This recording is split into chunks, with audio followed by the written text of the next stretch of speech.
Welcome to the Urbanist Agenda, the podcast that perpetuates the war on cars. I'm Jason from Not Just Bikes, and I have with me here Doug Gordon from the podcast, The War on Cars. This is a little confusing. I don't know if I'm hosting this podcast or being interviewed. I feel like, we're both counterparts to each other in certain ways. Yes, indeed. But in this case, we're just co-hosts here, all right? It's all good. I love this. So, Doug, I saw you just a few weeks ago because I was cycling in Amsterdam. I was going out to film a couple of locations, and you just yelled at me from the side of the street, which was that was pretty amazing. I don't know how often that happens to you. Yeah, so I was in Amsterdam following a trip to Berlin. I had run the marathon there and then immediately got on the train the next day, came out. And I think this was the first afternoon that I was in Amsterdam, walking back to my hotel, saw you ride by on the Bakfiets, and I think I yelled out, "Jason, not just bikes, war on cars," which must have confused the hell out of you, but you did stop. So yeah. Well, I'm never quite sure. I do get people who recognize me in Amsterdam, of course, even though I don't show myself on camera that often. It's not like I hide my appearance either. So right. People do know what I look like, and I do get spotted on the street. So at first I thought, oh, it's a fan, and I was just going to wave and move on with, and they were like, hey, it's Doug, which is kind of amazing. And we should say that, I had met you before because you've been a guest on The War on Cars. The last time that I was in Amsterdam, we met in person, and I interviewed you outside. So yeah, I'll put a link to that podcast down below in case anybody listening to this hasn't heard that episode when I was on the War on Cars podcast. But you've been doing the War on Cars for a while now, right? How long has it been? Yeah. We just celebrated our 5th anniversary. So we launched in the fall of 2018. Yeah. Nice. So we then met up for beers the next day in Amsterdam. That was good fun. But I haven't heard about the rest of your trip. How was it? It was great. This was my 7th or 8th time in Amsterdam over many years. So it was a very different trip for me. I didn't need to do all the touristy things that you kind of tend to knock off when you are in a new city. I just had a lot of time to wander around. I sat at cafes. I was doing work. I would go back to my hotel rather early just to chill out, get stuff done, read a book. And I really enjoyed the experience of quote unquote living in the city for 6 days. Right. But not having to do very much other than see friends, bumping into you. Took a trip out to Delft and saw the Bruntlets, who I feel like a lot of your listeners will be familiar with, Chris and Alyssa. Yeah, I should have them on sometime, actually. Yeah, and really just had a great time. And the thing that really struck me this time was the quiet. Being in a car-light city or in car-free areas of the city, just the liveliness of it all, the people, the activity, but the calm. No honking, no engines revving.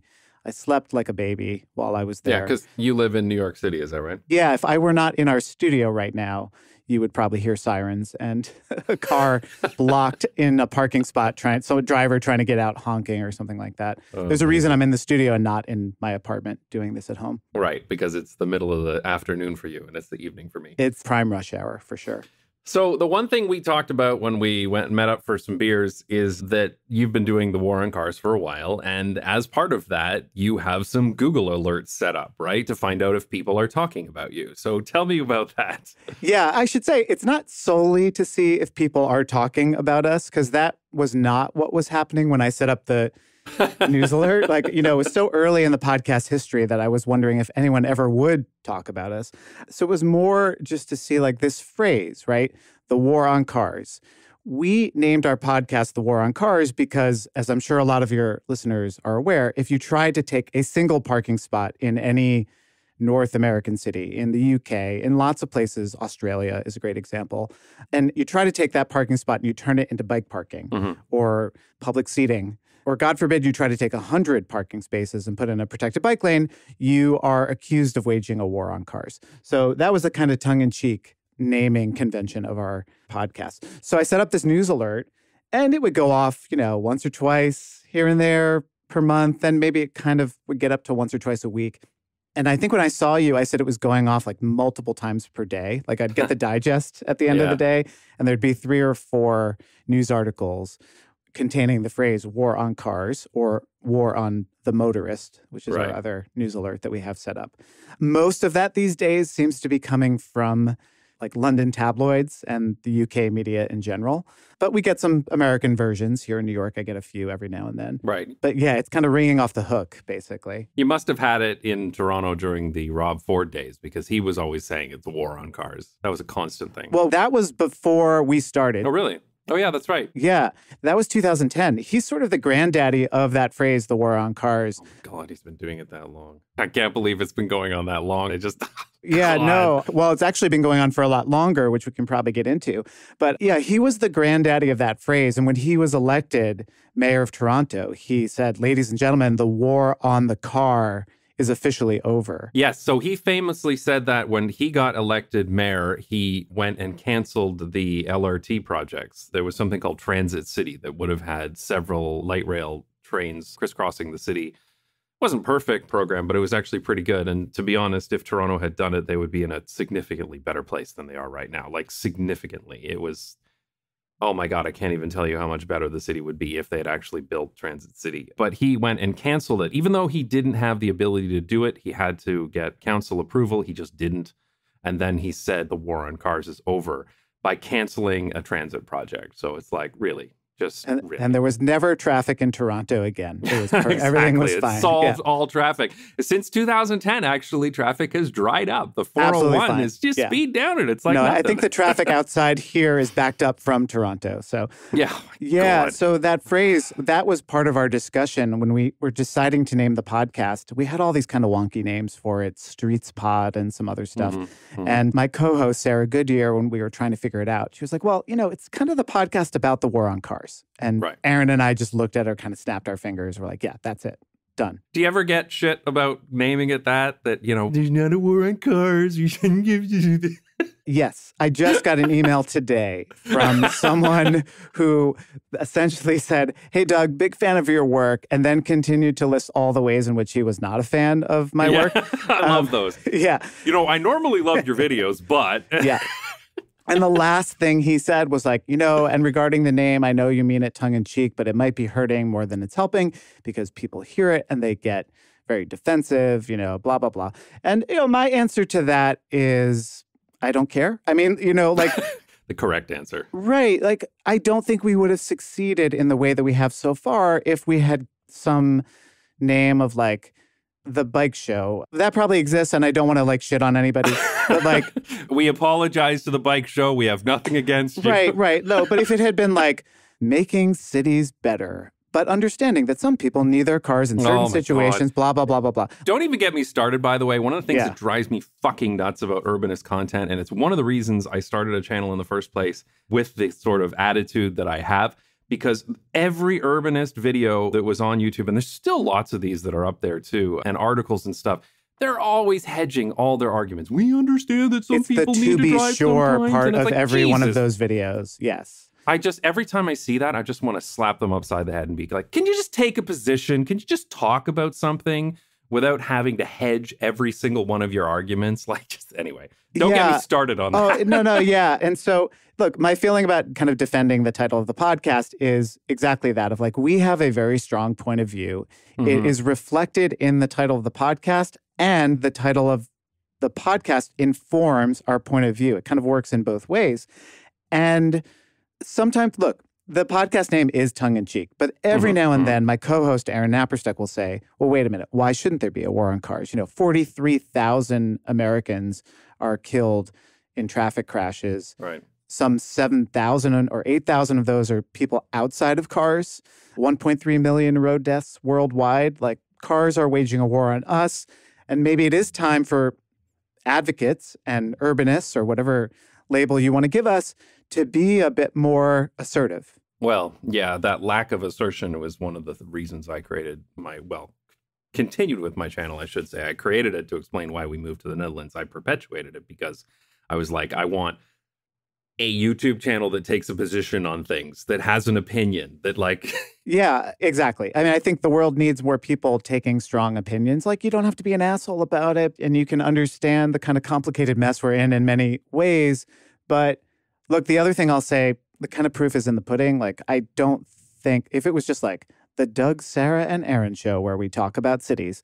I don't know if we would have made a lot of headway, but the war on cars gets people's attention. So it's working. Well, it's actually very similar to the subreddit Fuck Cars. Yeah. So there's a subreddit called Fuck Cars. A lot of it was started actually from my channel, from my understanding of talking to the people who started it. They were inspired by it. And a lot of people are like, this is just such an inappropriate name. And I've said many times before, I'm like, if it was called, r/n car dependency, nobody would give a shit. People see fuck cars and they're like, what do you mean fuck cars? I need it to buy groceries. I have kids or whatever, right? And then suddenly, they get involved, they see it, and then they realize, oh, actually, yeah, now that I've read this, fuck cars. Like, that's ridiculous. Yeah, and I'm sure there are people who see the title of our podcast and are absolutely turned off. But I guarantee more people have exactly that reaction. Like, maybe they get up on their haunches a little bit, they get defensive, but then it opens up a conversation. And I think we've brought more people in. Look, I mean, the proof is in the content that we handle these things, I think, pretty sensitively and with nuance and understanding, because the three of us have all lived in car-dependent places, and there's a reason we prefer living here. Yeah. So you've been following this war on cars from your Google alerts, and that's been interesting to see them kind of peak throughout the world. But you actually sent me this article that I'll link in the show notes for anybody interested. It's an older Guardian article. Well, actually, it's not that old. It's from September of this year. The War on Motorists, the secret history of a myth as old as cars themselves. So this topic, right, this idea that there's a war on motorists, that there's a war on cars, is basically as old as cars, right? Oh, yeah. I mean, this article is by Peter Walker, who is a great journalist, political reporter, also a very big cyclist, wrote a really good book called How Cycling Can Save the World. And yeah, I mean, his earliest examples in this article go back to 1902, 1905, where people are talking about, a war on motorists, right. This new phenomenon, this thing that people were saying was convenient and going to open up transportation to the masses. Any efforts to curb its use was seen as a war on common people who were driving. Right. Even though, and back then, it is always so interesting to read about the stories of when cars were introduced, because people used to just walk all over the streets. Kids used to play there. Like, there wasn't really the concept of like kids play in a park back then. It was just kids just play in front of their house, and their house is the street. They just play there. Yeah, I can't remember who said it, but like playgrounds are sort of like a symbol of surrender to automobiles. Yeah, and they really were. They were when they were introduced. Like, there were parks and things like that. But the idea of the playground, that kids go to this space to play, was absolutely because it wasn't safe to play in the street anymore because of cars. Yeah, I mean, that's the world that we've built. And I'm sure a lot of your listeners are familiar with Peter Norden and Fighting Traffic, and a lot of the examples he cites from especially the 1910s and the 1920s, but that huge, huge amount of pushback at these invaders. Cars were just seen as violent monsters, literally depicted in editorial cartoons as like the modern Moloch, people sacrificing the bodies of children to the gaping maw of these beasts that were invading their streets.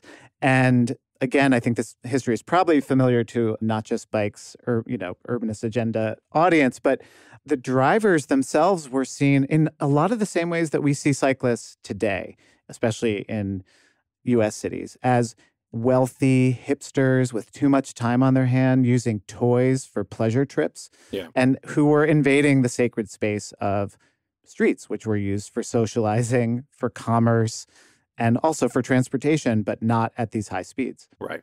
And that was the thing when cars were introduced. And I mean, this is a whole other subject. We don't have to get too off topic, but people were just literally being killed. They were just being mowed down in huge numbers. Children, adults, everybody was just being murdered.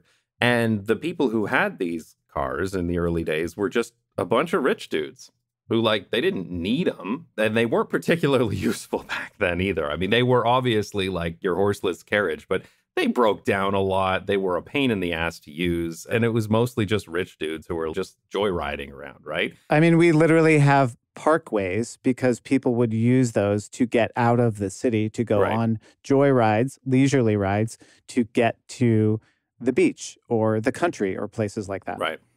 Yeah, well, the article reads about, like, for example, when they were handing out all of the traffic fines on that day of 1905, it was Sir Arthur Conan Doyle, who authored Sherlock Holmes, for example. And it's all these famous rich dudes from like 1905 that were just riding around in this. But the thing was that these people had a lot of money and a lot of political power, right? As did the car companies that were selling these things. Yes. And, that's where a lot of the pushback came from, because there was no organization really at the time that was saying like, let children still play on the street. Yeah, right. There were automobile associations like literally the AA in the UK and things like that were starting to understand that cars had a huge image problem, let's say, and were pushing back. And, here in the States and elsewhere, that's where, again, I think this is probably well-worn territory for a lot of your listeners, but the term jaywalking was a creation of that, of like, you need to use the corners, cross on the signal. Why? Because if you don't, you're a rube, you're a jay. You're not a sophisticated urbanite who belongs on our streets. So, and look, we're still dealing with this today, as we've seen with a lot of the public service campaigns and other pedestrian safety campaigns that lay the blame squarely at vulnerable road users, as they say. So where have your Google alerts been going off lately? Okay, so right now they are really going off because of what's happening in the UK, largely at the level of the prime minister's race. There's an election likely going to be happening pretty soon, depending on when it's called. And Rishi Sunak, the prime minister, has really leaned into the culture war piece of the war on cars to gin up votes. Right. It's a pretty close race, I think. Like polling right now is showing that he would probably lose if an election were to happen pretty soon. And so he's done 3 things that sort of fit in this war on cars. One of them literally in war on cars territory. So one is that the UK was supposed to go to banning all fossil fuel cars by 2030. He pushed that back to 2035. Right. And when I was in Amsterdam watching like CNN International and the BBC, you would have thought that the car companies were full in on the war on cars, because basically their reaction to this was, what the hell? We have been planning everything for a 2030 ban on the internal combustion engine in our products, and now you've messed everything up, Prime Minister. And so they were really taking him to task for that. So that was one. Number 2, I'm not going in chronological order necessarily, but they're all pretty close. He scaled back or canceled an extension of the HS2, the high-speed rail. And basically, to the point where I think what he's doing is going to cost more money to undo than it would have cost to just finish the project. He says that he's going to invest this money in like more regional, smaller little spurs of the rail lines. Anybody who's traveled in the UK, it's great from a North American perspective, but not as good from a continental European one. Yeah. And so again, this was sort of seen as like, maybe he's going to take the money and invest it in stuff for motorists. And then sort of the big one was what he literally called his plan for motorists. So he offered up this plan where he is going to ban the implementation of 20-mile-an-hour speed limit zones in smaller towns and villages and cities in the UK. He's going to limit the enforcement of bus-only lanes. So let's say you have a town that recognizes that lots of people take the bus on the weekend. He might say, no, you can only do it during rush hours, Monday through Friday. And then he's also going to limit the implementation of the low traffic neighborhoods that have been popping up, where they're using things like traffic filters and planters. Modal filters and stuff. Yeah. And so this has been his plan for motorists. And he even posted a video, an interview with The Sun, I believe, where he talked about how, very much echoing Rob Ford, that the war on motorists, it was time to put a stop to it. Yeah, it's exactly the same thing that Rob Ford did. And of course, Rob Ford did get elected, and the things that he put in place ended up being disastrous for transportation in Toronto. Toronto transportation is worse than it has ever been for everybody, including the motorists. And I mean, this is the thing that's always so frustrating about this, is why I don't even like getting into it, because I get so angry. But like, all of this stuff ends up being shitty for everyone. Obviously, it ends up being literally deadly when you can't have like 20 mile per hour, 30 kilometer per hour speed limit zones. It's literally deadly for people walking and cycling, but it also just makes the city shitty for everyone. And the traffic is shit, and everyone ends up driving. I mean, bus lanes, come on, man. Like, bus lanes work better for Everybody, absolutely everybody. As soon as you make the bus faster than sitting in traffic, a bunch of people get on the bus. Not everybody, but enough so that it balances it out and things get better for everyone. And just, banning bus lanes is just so fucking brain dead. And it's its own form of induced demand because basically, you're essentially saying that street that had, let's say, 4 lanes of traffic on it, and now we've put a bus lane on either side. So it's bus lanes plus just 2 lanes of car traffic. Well, now it's going to be 4 lanes again. And the traffic is just going to fill it up, and it's just going to be worse than it was before. So it is so short-sighted. And the really interesting thing about Sunak's video is that he talks very much in there about, believe me, I've watched this way too many times. He talks about how it's time for the government to stop making short-sighted decisions and really think long-term. And I wanted to bang my head against my computer screen, thinking like short-term decisions. You're canceling HS2 and you're talking about being like literally hundreds of millions, if not billions of pounds just down the drain. And, talk about short-term versus long-term, climate change, all this kind of stuff. And it's clearly just an electoral ploy to gain favor with an ever-shrinking number of people. Of course. The other thing he said, too, which I thought was great, was that we are a nation of motorists. And I think a journalist ran the numbers and basically said something like only 18% of people in the UK drive on a daily basis. I mean, their transportation is not perfect, but anybody who's been to London knows that the majority of people there, or Manchester or other cities, are not getting around in private automobiles. Yeah, I mean, the UK is very split that way. London is super different than the rest of the country in terms of every single metric for sure. You can imagine. It's a little bit like New York City compared to the rest of the United States, for what it's worth. But still, yeah, I mean, like I worked and lived in Cambridge, for example, for quite a while. And there's an awful lot of people who get around there by walking, cycling, and public transit in Cambridge. And I know Cambridge is a university town and everything, but it's certainly not the only one in the UK that does that. I lived in the UK for 6 years. It's frustrating. And the low traffic neighborhoods as well. Low traffic neighborhoods are a whole other subject unto themselves, but they are wildly popular by pretty much everybody except for a very small, extremely vocal minority. Yeah, and that's always how it is. We're dealing with this in New York in exactly the same way that, we have a couple of street redesign projects, including a few very close to me, that were really designed to slow cars down, give space for people walking, give more space for people biking. And the run up to them, you would think they were the most unpopular idea ever. But then as soon as you get them in the ground and people see what's possible, everybody comes out because I think mostly people are indifferent to this issue, right? They're not nerds like you and me. They don't think deeply about this. And I think most people live in cities. They think, yeah, things change, right? My street is not always going to be the same. And then it changes. And all they can think is, okay, it's different now. And the few people who are going to lose parking, those are the ones who flip out all the time. So it's exactly the same story. And you just need politicians who are willing to think in the long term and stick things out through those first, let's say, few weeks or months of quote unquote controversy. Yeah. It's one of the core design philosophies that's done here in the Netherlands is that they cut off through traffic to residential neighborhoods. That's just not a thing. You don't have through traffic in residential neighborhoods. The only people there are local traffic going to a place there or from a place there. Yeah. Nobody is ever driving through a residential neighborhood. And that's just the way it works. And people would not want to bring cars back. And one of the things that frustrates me the most about this is that when you look at like suburbs, they're often built in those, curvy streets and everything like that. And they're done in order to keep the cars out, to keep the through traffic out. Like this is the way things are built in suburbs, even car dependent suburbs all over America and Canada, for example. And yet, when people who live downtown want to do exactly the same thing, just keep through traffic out of their residential neighborhood, suddenly it's a war on cars.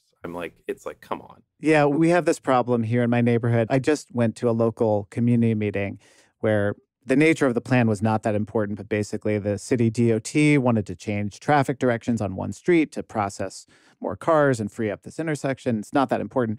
But what people were complaining about to a person in the meeting was traffic has gotten worse in the neighborhood. Mm-hmm. When I drive back from wherever I'm driving back from, be it work or a weekend away or just a trip to the grocery store, I have to circle the block forever. And all these quote unquote other people are making traffic worse.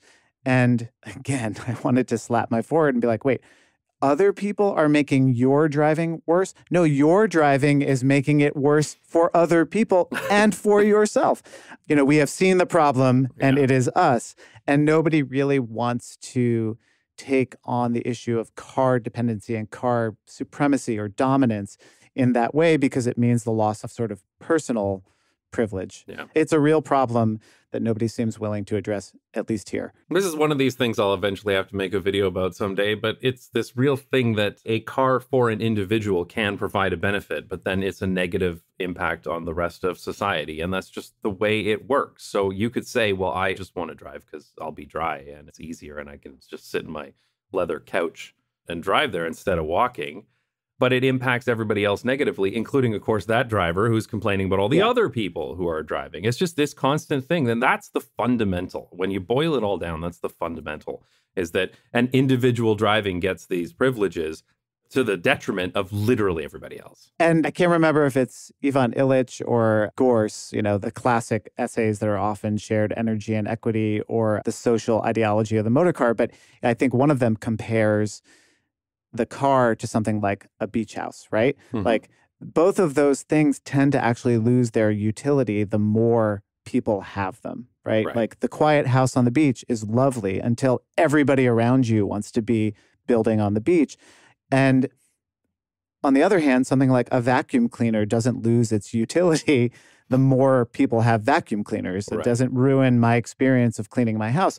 And that's how I see bicycles. Like, if anything, the opposite is true. The more people who have bicycles in my city, the better off I am. But it doesn't affect my ability to get to work in terms of speed in any way. Like, whether I ride to work with 20 people who I see on my commute or 2,000 people who I see on my commute, it takes me 30 minutes to get to work.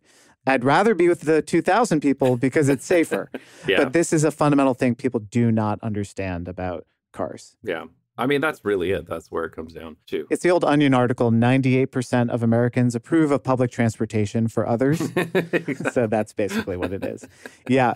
I should say the other thing that has been making our war on cars or war on motorists Google alert go off is at the mayor's level in London because Sadiq Khan wants to expand the ultra-low emission zone. Right. And that has also caused a lot of freaking out. And some of the misinformation and disinformation that you're seeing is that he's basically, it's a war on motorists. They're going to force you to trade in your old car for a new one. And no, that's not what's going to happen.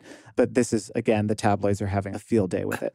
One of the things that bothers me the most about all of this is that the side that's very pro-motorist is just full of lies. They cannot talk about this in any realistic way. Whenever you read these war on cars stories, it's lies. It's just literal lies about what's being proposed.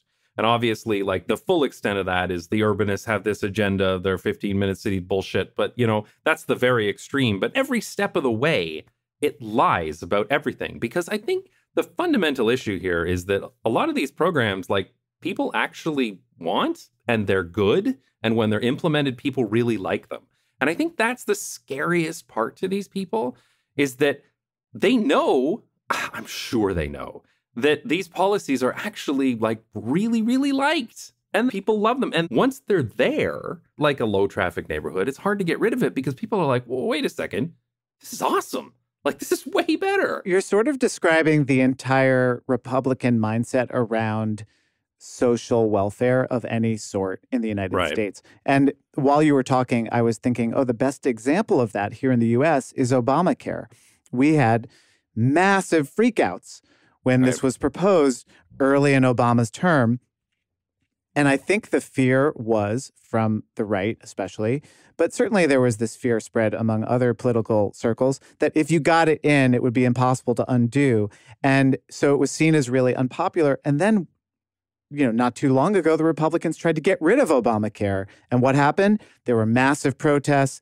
People not storming the Capitol is the wrong term to use in this context. That does happen, but not for this. Not for this. But people, lobbying their senators and, like, sitting in their offices and saying, you're not going to take away this thing that, again, the American healthcare system is still a disaster, but has made life marginally better for me, especially, let's say, as a disabled person. So I think it's exactly the same thing, is that intuitively these people know that if we make the world slightly better or admit that it is not good, that will lead us down the road to things we don't want. A dismantling of a status quo that is benefiting some people but barely working for anyone. Yeah. Yeah. Well, I mean, that's the trick. So with this whole war on cars thing, it does pop up all over the place. We talked about how it was in Toronto and London and the UK. And like, does this rhetoric still work? Because one of the things that I was actually really thankful to see is that there was this whole war on cars thing that was tried again in the latest Toronto election. And actually, I have a podcast on that. If you're listening and want to listen to that, it's the one with Reese about the Toronto election with RM Transit. There were two candidates who were really big on the war on cars thing. They did exactly the same, literally carbon copy of Rob Ford, talking about how cyclists are trying to take over with their agenda and all this stuff. And they lost. They lost horribly. And actually, Olivia Chow, who is a fantastic politician as far as politicians go, became mayor of Toronto. And so I was really thankful to see that in that case, it just didn't work. So what are you seeing in this around the world? Like, is this rhetoric still working? I think it works as a delay tactic, but I don't think ultimately, again, talking short term and long term, I don't think it works in the long term. So, for example, here in New York, our mayor, Eric Adams, he's not good. Yeah, I've heard a few things. It's not great. And he hasn't been using the war on cars rhetoric, but he has been canceling, even mid-implementation, some bike lane and pedestrian projects.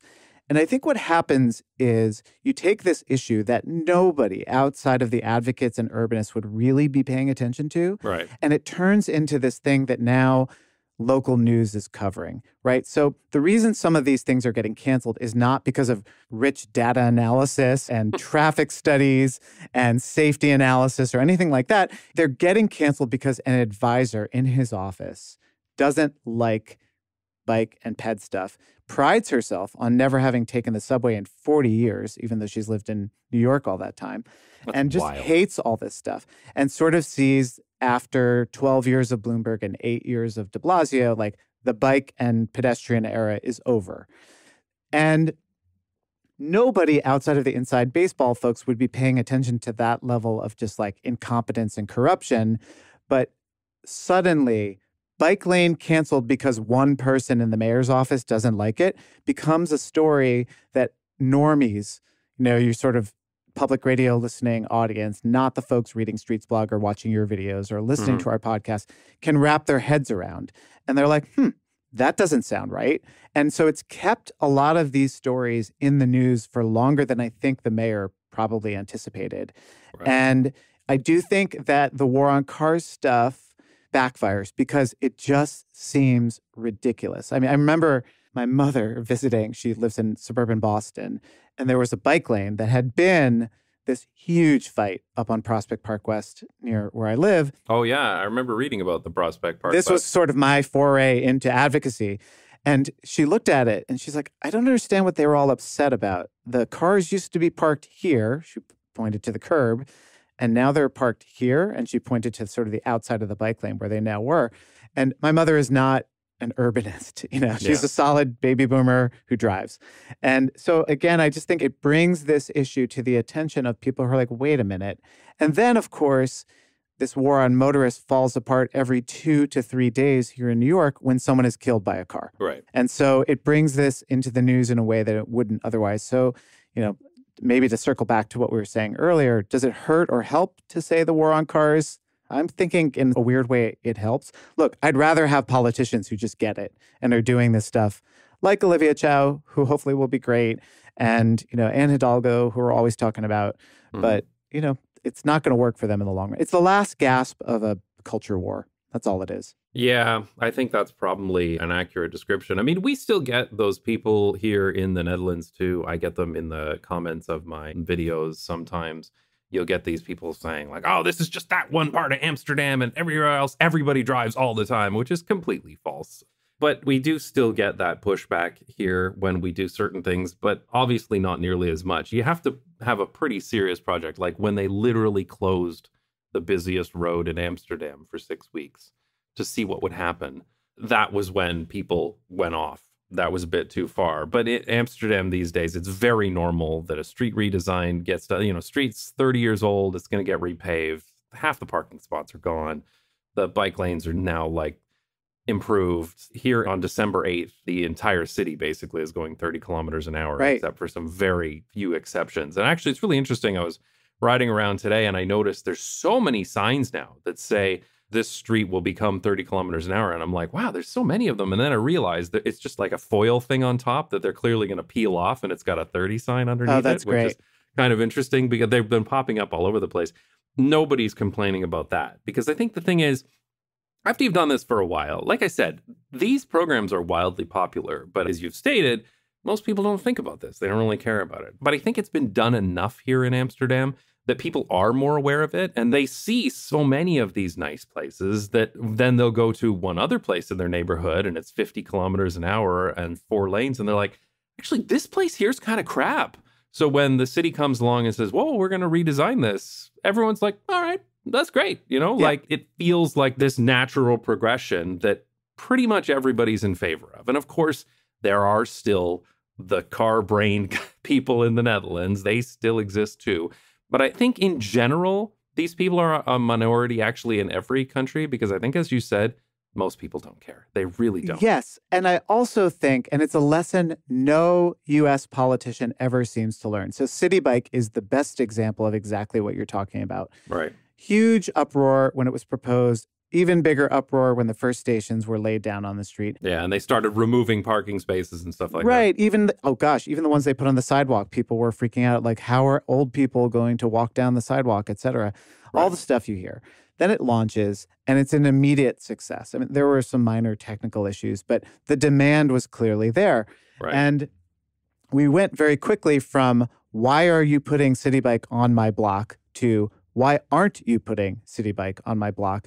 And right. You also see that, for example, our biggest parks here, Central Park in Manhattan, Prospect Park in Manhattan, had cars going through them at rush hour 5 years ago. Yeah. When the last car went through both of those parks. And I was recently talking to someone who's lived here for only 3 years, and I told him this fact. He did not believe me. Yeah. And so I think, people, A, have very short-term memories. B, they get used to stuff. And C, like we're saying, like, they just sort of assume that the city can change if it wants to, and they're generally okay with it. Right. But these politicians don't ever take that. If they are the ones with the short-term headline news cycle based thinking that never really thinks like, oh yeah, everybody freaked out about that bike lane the last time, 2 right. blocks from here. They're not going to freak out about this one, or they will, and we'll get over it. Right. Yeah, I mean, I think also part of this is politicians go after the people who vote, and the extremists are always the ones who are guaranteed to vote every time. Yes. And I really have to stress to people, you got to vote in your municipal elections. I personally think you got to vote in every election. I know my grandfather beat this into me. I was just talking to my kids about this today because we're having the federal elections coming up next month. Here, we can't vote. We're not citizens yet. But I remember my grandfather saying, I didn't go through World War II for you to not vote. So right. he was saying that, like, you go vote, all right? I was on the front lines in the Netherlands fighting the Nazis. You're going to go vote. I vote for dog catcher. I will vote for everything. And the thing is, it's exactly that. Like, the people who have the most influence on your life are not your senators. I mean, look, I do not want to take away in the U.S., all that, the folks who are nominating Supreme Court justices. I don't want to take any of that away. But in your day-to-day life, it's the people who make the decisions about how your streets are used, right? Or how the trash is picked up. Those are the people who have the most influence on your day-to-day existence. And you've got to get out there and vote. Right. We have a very low turnout. I mean, it's part of how Eric Adams became mayor. So few people voted. Well, that's exactly what I was going to say. I mean, people are always focused on these presidential and prime minister elections and all this kind of stuff. And then municipal elections have such low turnout. And I was going to say, look, even if you don't vote that often, I think you should. But even if you don't, the thing you really should vote for is in your municipal elections, because it is shocking how few votes are needed to flip those municipal elections. Even in huge cities, even in Toronto, a very small, you're talking in some of these districts, it's literally 100 to 200 votes that flip it out of thousands. And you just got to go out and vote. You really, really, really have to do it, because one of the issues, and from a politician's point of view, let's say even you are the most pure politician that exists, at the end of the day, you got to get reelected or you got to get elected, and you're going to go after the people who vote. And so whatever they care about, you have to talk about because they're going to vote and the other people won't. There's no point in talking about issues that are favored by people who don't vote. Doesn't make sense. Yeah. Which is why you have to vote. Yes. I mean, I think there's another dynamic going on here as well. And it relates to like who the politicians are listening to, which is that I often say it's very hard to organize the tenants of an affordable housing development that hasn't been built yet, right? But it's very easy, of course, to organize the owners of the single family homes who live next to the vacant lot where the affordable housing will be built. And we have the same problem, obviously, with bike lanes. Nobody's biking on that street. Everybody's parking on that street. How do you organize the cyclists who don't yet exist, who might use that street or might have never gotten on a bike before, but now that you've built a slightly larger network, will come out? And so the people who have something to lose, parking, tend to call their city council members. Right. I joke with my fellow bike advocates here. I was like, you know what? If you have a great bike commute, call your city council person and be like, hey, just want to let you know, made it home safe. Thank you for that bike lane. It was great. Like my wife one time, God bless her, she went into the lost luggage office at LaGuardia Airport and literally went in there and said, just want to let you know, you probably never hear people say this to you, but my luggage came off the plane and I got it and I'm on my way home. So I just want to say thank you. And I feel like there's a lesson there, which is like, tell people you like things and you might get more of them, because the people who don't like things are absolutely telling their elected officials. Yeah, that's true. And I think that's probably a good place to end off the conversation, to be honest, because we could literally talk all night on this. I mean, we've got together before. Well, hopefully I'll bump into you the next time I'm in Amsterdam and then we'll go for beers. Yeah. Indeed. I'll make sure I wave and say hi and we'll go for a beer again. That was good fun. So yeah, thanks so much for coming on. I just want to make sure that if anybody listening has not listened to the War on Cars podcast, you should listen to the War on Cars podcast, actually. It's really, really good. And also, it comes out way more often. It comes out very regularly, unlike this podcast. Yeah, we do 2 episodes a month plus a bonus for our Patreon folks. So yeah. Nice. All right. Well, thanks so much for coming out, Doug. I really appreciate it. And I'll have you on again sometime because I know we could talk about this stuff forever. Likewise, you're welcome on the show anytime. Cheers. That's all we have on the agenda for today. I hope you enjoyed listening to it almost as much as we enjoyed making it. I really enjoy talking to other content creators about what they find interesting. And a lot of the people I have on this podcast I met since joining Nebula. Nebula is the subscription streaming service created by and for educational content creators and the people who love their content. Nebula has all sorts of educational content, from videos to podcasts to classes by your favorite creators, as well as Nebula Originals, which are high-budget productions. Honestly, Nebula is such a great platform, and I'm so happy for my content to be available there. If you use our special link, which is nebula.tv/agenda, you'll get a discount off an annual membership, which comes to only $30 a year, which I think is a fantastic deal. So check out Nebula at nebula.tv/agenda and see if there's something of interest to you. At the very least, you'll be able to hear every episode of the Urbanist Agenda a little bit earlier than everyone else, so you can get the inside scoop on what we're plotting and scheming. Thanks again for listening, and maybe next time you'll be listening on Nebula.